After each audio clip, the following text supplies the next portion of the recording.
தமிழ்நாடு எவ்வாறு தனிநாடாகி இந்த கட்டமைப்பை உருவாக்கப் போகிறோம் என்பதை மிக நீண்ட நெடிய காலமாக கனவு கண்ட வாத்தியார் புலவர் கலியபெருமாள் அவர்கள் 1997ஆம் ஆண்டு செப்டம்பர் மாதம் 3ஆம் தேதி முதலாக நான் அவரை சந்தித்தேன். முதல் பாகத்திலேயே சில பிழைகளை நாம் தோழர் வெற்றிமாறனுக்கு சுட்டி காட்டியிருந்தோம். வாத்தியார் என்கிற அந்த கதாபாத்திரம் என்பது தமிழ் தேசியத்துடைய மிகப்பெரிய அடையாளம். நாங்களெல்லாம் வீரப்பனாரிடம் பயணித்த காலகட்டத்திலேயே வீரப்பனாரை சந்திப்பதற்கு அவர் பல்வேறு முயற்சிகளை எடுத்துக்கொண்டிருந்த போது நாங்கள்லாம் சிறைப்படுத்தப்பட்ட நேரத்தை பயன்படுத்தி கொண்ட புலவர் கலியபெருமாள் அவர்கள் 2004ஆம் ஆண்டு ஜூன் மாதம் 13ஆம் தேதி மகத்தான மண்ணுரிமை தலைவர் வீரப்பனாரை முதலாக சந்தித்து தமிழீழத்தில் தேசிய தலைவர் பிரபாகரன் அவர்கள் 1983ஆம் ஆண்டு யுத்த களத்தை தொடங்கினார். 79களில் சின்னஞ்சிறியவனாக யுத்த களத்தை தொடங்கிய பிரபாகரன் தமிழ்நாட்டிற்கு வந்த போதெல்லாம் தங்குவதற்கு இடமளித்து தலைவனுக்கு பாதுகாப்பளித்த பெருமை புலவர் கலியபெருமாளுக்கு உண்டு. அன்றைக்கு இருந்த தேவாரம் என்கிற ஒரு அயோக்கியன் அந்த தொடர் வண்டியை இயக்க வைத்ததும் அதிலே 36 பேர் பலிகொண்ட நிகழ்வுகளும் எதனால் நடந்ததென்றால் அரசாங்கத்தினுடைய அஜாக்கிரதையால் தான் அந்த நிகழ்வு நடந்தேறியது. சுவரட்டி ஒட்டியதற்கு பிறகும் தொடர் வண்டியை இயக்கிய புலவர் கலியபெருமாள் அவர்கள் அடக்குமுறைகளுக்கு எதிராக ஓங்கி உயர்ந்த குரல் எழுப்பியவர். அது மட்டுமல்ல, பெரம்பலூர் மாவட்டங்களில் ஏற்படுத்துகின்ற அந்த சிமெண்ட் தொழிற்சாலைகளுக்கு எதிரான போராட்டங்கள், அந்த சிமெண்ட் தொழிற்சாலைகள் பெரிய பண்ணை முதலாளிகளிடம் பகிர்ந்து கொடுக்கப்பட்டது மட்டுமல்ல, அன்றாடங்காய்ச்சி மக்களாக விளங்கக்கூடிய தாழ்த்தப்படுத்தப்பட்ட மக்களும் பிற்படுத்தப்பட்ட மக்களும் தன்னுடைய நிலங்களை அடிமை விலைக்கு விற்று அந்த கம்பெனிகளிடம் கையேந்துகிற சூழல் ஏற்பட்ட போது புலவர் கலியபெருமாள் அவர்கள் அதற்கு நேர் எதிராக இருந்து கொண்டு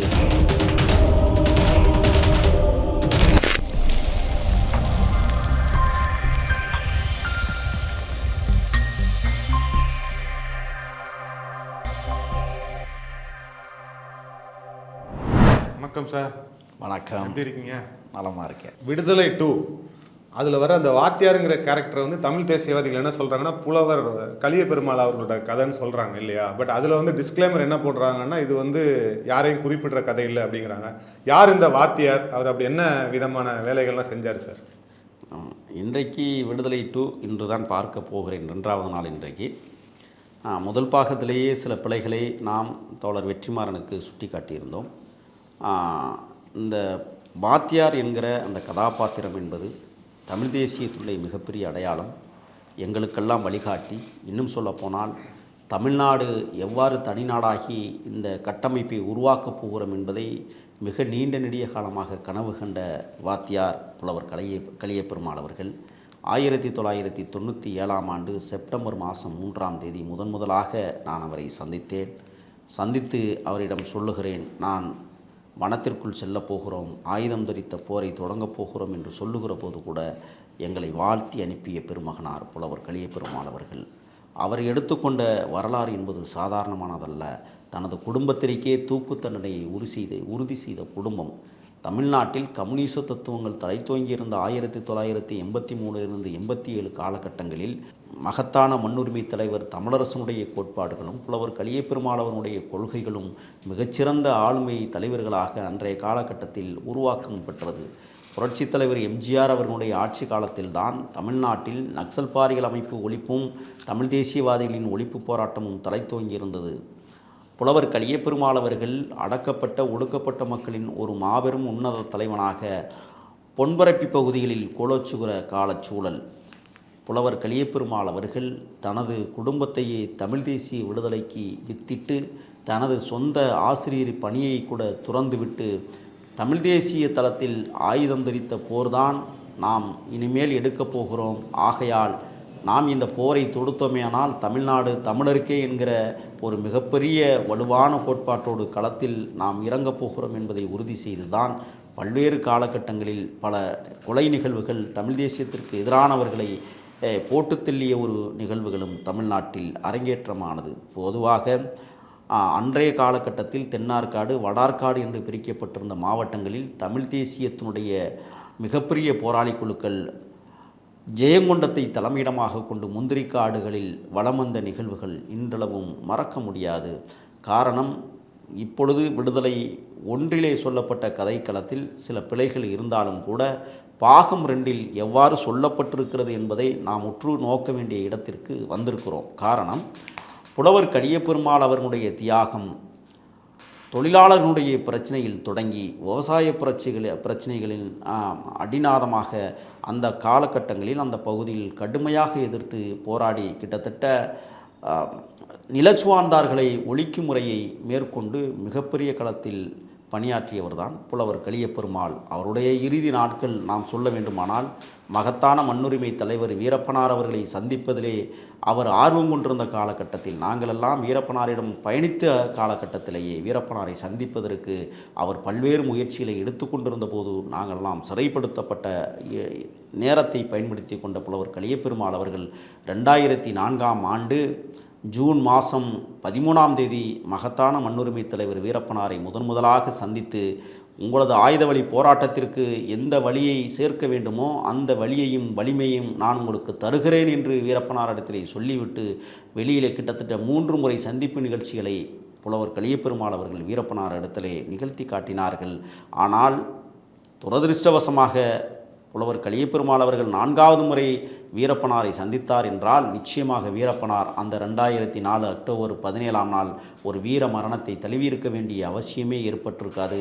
புலவர் கலியபெருமாள் அவர்கள் வீரப்பனாரை சந்தித்ததற்கு பிறகு பல்வேறு சூழல்களில் இருந்த தமிழ்நாட்டு முக்கியமான வழக்குகளை வாங்கிய தமிழ் தேசியவாதிகளை உங்களிடத்திலே நான் அனுப்பி வைக்கிறேன், அவர்களை வைத்துக்கொண்டு யுத்த களத்தை தீவிரமாக்குங்கள் என்று தனது 82வது வயதிலும் கூட கனவு கண்ட மாபெரும் தந்தையாக புலவர் கலியபெருமாள் தமிழ்நாட்டிற்கு வித்திட்டார் என்பதில் மாற்று கருத்து கிடையாது. ஆனால் தூக்கு தண்டனை உறுதி செய்யப்பட்ட போது அவர் திருச்சி மத்திய சிறையிலே அடைக்கப்பட்டார். அவர் மட்டுமல்ல, அவருடைய மூத்த மகன், இளைய மகன் சோழநம்பியார் போன்றவர்களெல்லாம் சிறை கொட்டடியில் அடைக்கப்பட்டு தூக்குத்தண்டனை உறுதி செய்யப்பட்ட போது கூட தனது மன உறுதித்தன்மையோடு இருந்து நான் இந்த வழக்கை உடைத்து வெளியேறினாலும் இந்த மக்களுக்காக ஆயுதம் பறித்த களத்தில்தான் போராடுவேன் என்று உறுதியாக நின்றவர் புலவர் கலியபெருமாள் அவர்கள். அதோடு மட்டுமல்ல, முந்திரி காடுகளில் தலைமறைவாக வாழ்க்கை நடத்திய புலவர் கலியபெருமாள் அவர்கள் பல்வேறு இக்கட்டான சூழ்நிலைகளுக்கு 3 முறை என்கவுண்டர் என்கிற முறையில் தமிழ்நாடு அரசு அவரை பின்தொடர்ந்து முயற்சி செய்தது. ஆனால் அந்த முயற்சியெல்லாம் உடைத்தெறிந்துவிட்டு புலவர் கலியபெருமாள் அவர்கள் அந்த பகுதியில் இருக்கிற மக்களை ஒன்று திரட்டி தமிழ் தேசிய விடுதலைக்கான தளத்தை களமமைத்தவர் புலவர் கலியபெருமாள் அவர்கள். அதோடு மட்டுமல்ல, இனமானத்துடைய தலைவராக விளங்குகிற தமிழரசன் அவர்களை உருவாக்கிய பெரும்பங்கு புலவர் கலியபெருமாளுக்கு உண்டு. புலவர் கலியபெருமாள் சிறை கொட்டடியில் திருச்சி சிறையில் அடைக்கப்பட்டு 7வது அறையிலே இருக்கிற போது கூட 8வது அறையினில் தங்கியிருந்த தமிழரசன் அவர்கள் முள்வேலியை தகர்த்தெறிந்துவிட்டு தப்பித்த நிகழ்வை எவராலும் மறக்க முடியாது.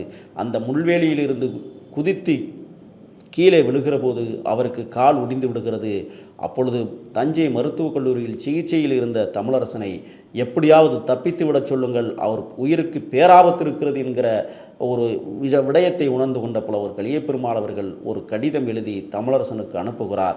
தமிழரசன் மருத்துவமனையிலிருந்து தப்பிப்பதற்கான பல்வேறு சூழல்களை உருவாக்க பார்க்கிறார். ஆனால் உயர் ரக பாதுகாப்பு அதிகாரிகளோடு மருத்துவ சிகிச்சையில் இருந்த தமிழரசனை மீண்டும் கைது செய்து திருச்சி சிறையிலே அடைத்தது. அன்றைக்கும் புலவர் கலியபெருமாள் அவர்கள் சொன்னார்கள், எப்படியாவது சிறையை தகர்க்க வேண்டிய பொறுப்பு நமக்கு இருக்கிறது, சிறையை தகர்த்தால் மட்டும்தான் தமிழ் தேசிய விடுதலையை நாம் வென்றெடுக்க முடியும், சாதி சமயமற்ற ஒரு சமூகத்தை நாம் கட்டமைக்க முடியும் என்று ஆணித்தரமாக நம்பினார் புலவர் கலியபெருமாள் அவர்கள்.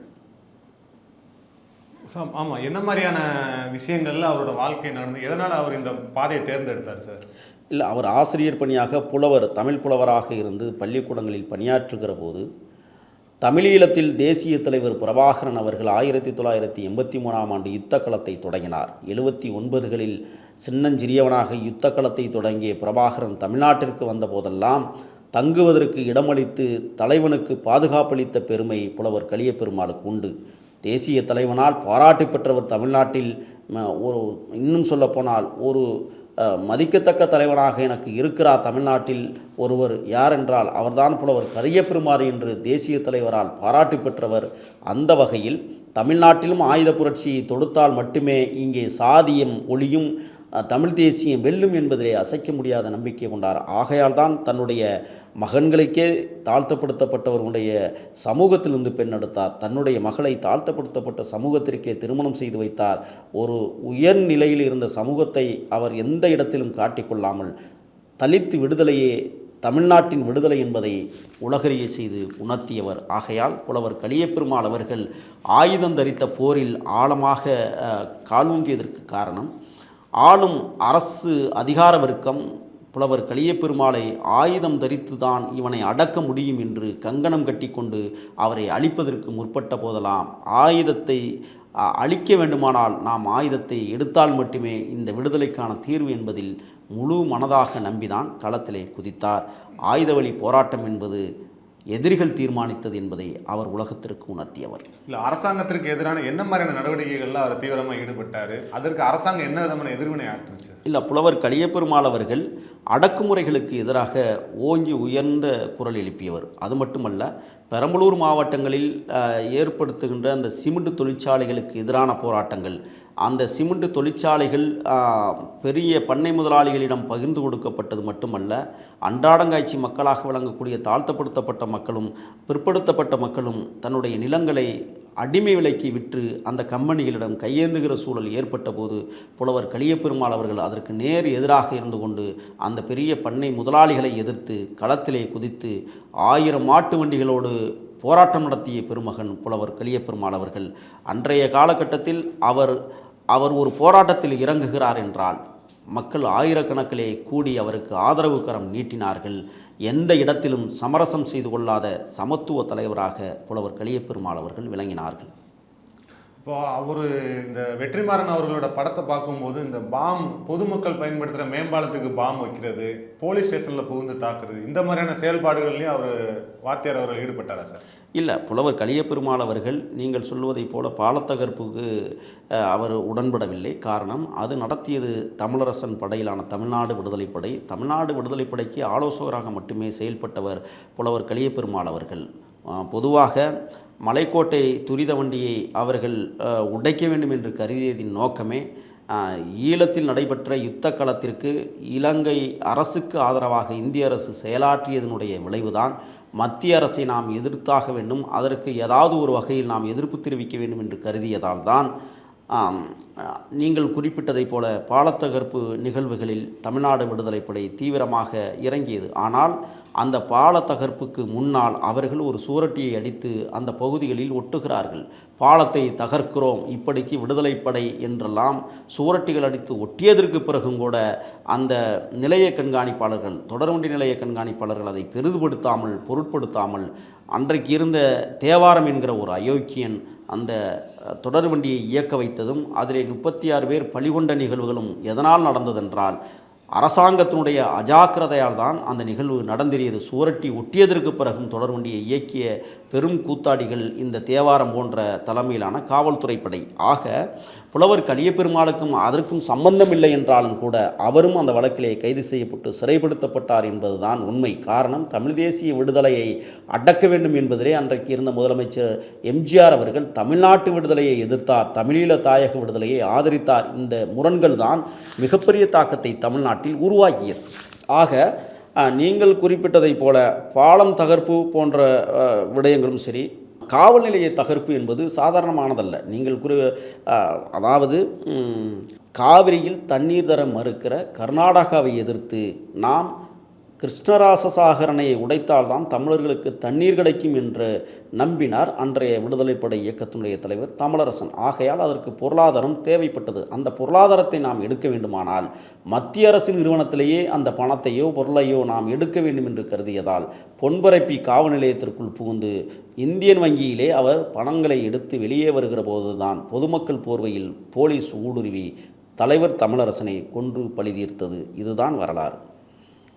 இதற்கு அரசாங்கம் என்ன மாதிரியான எதிர்வினை ஆற்றுறது? இப்போ நம்ம ஒரு போராளியோ யாரோ ஒரு நக்சலைட்டோ யாரோ இருந்தால் ஒரு ஆத்திரத்தில் ஒரு அவசரத்தில் நம்ம கையில் துப்பாக்கி எடுத்துறது இல்லையா? அந்த துப்பாக்கி நம்ம கைக்கு வந்த பின்பு நடக்கிற ஒவ்வொரு விஷயத்துக்குமே அவங்க பொறுப்பாகிறாங்க இல்லையா? அந்த மாதிரி என்ன மாதிரியான எதிர்வினைகளை அவங்க எதிர்கொண்டாங்க?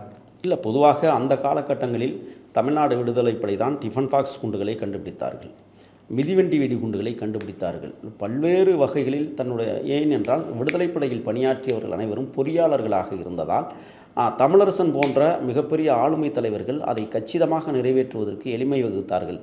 தமிழ்நாடு அரசானது அன்றைய காலகட்டத்தின் காவல்துறை பொறுப்பில் இருந்த தேவாரம் போன்றவர்களெல்லாம் தனது பதவி ஆசைக்கும் பதவி உயர்வு ஆசைக்கும் பதவி உயர்வு கிடைத்தால் பணம் தேவைப்படுகிறது என்கிற ஆசைக்கும் அவர்கள் என்ன செய்தார்கள் என்றால் அப்பாவி தமிழர்கள் மீது தாக்குதலை தொடுத்தார்கள். தமிழரசனை ஆதரித்தவர்கள் தவிர தமிழரசன் என்று பெயர் சொன்னாலே அவர்களையும் சுட்டு கொன்ற நிகழ்வுகள்லாம் தமிழ்நாட்டில் நடந்தேறியது. ஆக தமிழ்நாடு விடுதலைப்படை என்கிற அந்த அமைப்பு இன்றைக்கு ராஜீவ்காந்தி மரணத்திற்கு பிறகு தடை செய்யப்பட்டிருந்தாலும் கூட தமிழரசனுக்கு பிறகு மாறன் தலைமையிலான தமிழ்நாடு விடுதலைப்படை இந்த மண்ணிலே சமூக நீதிக்கான சமத்துவத்திற்கான ஒரு போர் படையை உருவாக்கியது. பிறகு அது வீரப்பனார் தலைமையை ஏற்று ஒரு பெரிய ராஜ்குமார் அழைத்து செல்கிற நிகழ்வெல்லாம் அப்பொழுதுதான் நடந்தது. ஆக தமிழ்நாடு விடுதலைப்படை என்பது ஆயுதம் தரித்த போரை அவர்கள் எடுப்பதற்கு காரணமே அதிகார மையத்தில் இருக்கிற அரச பயங்கரவாதமே அதற்கு காரணமாக அமைந்தது என்பதை என்னால் உறுதியிட்டு கூற முடியும். இப்போ இவர் தமிழரசன், அதுக்கப்புறம் புலவர் கலியபெருமாள் ஐயா, இவங்களோட கடைசி காலங்கள் எந்த மாதிரி இருந்தது சார்? எவ்வளோ துன்பங்கள் அனுபவிச்சாங்க? பொதுவாக புலவர் கலியபெருமாள் அவர்கள் கிட்டத்தட்ட 16 ஆண்டுகளுக்கும் மேற்பட்ட ஆண்டுகள் திருச்சி சிறையிலும் கடலூர் சிறையிலும் தன்னுடைய வாழ்வை கழித்தார்கள்.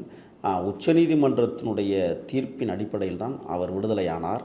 விடுதலையானதற்கு பிறகு சமூக புரட்சிகளில் ஆயுதம் அல்லாத சிந்தனை புரட்சியை உருவாக்கிய தலைவர் தான் புலவர் கலியபெருமாள் அவர்கள். தன்னுடைய 70 வயதிற்கு பிறகு அவர் சிந்தனை புரட்சியை உருவாக்கிய மாபெரும் தலைவராக போற்றப்படுகிறார்.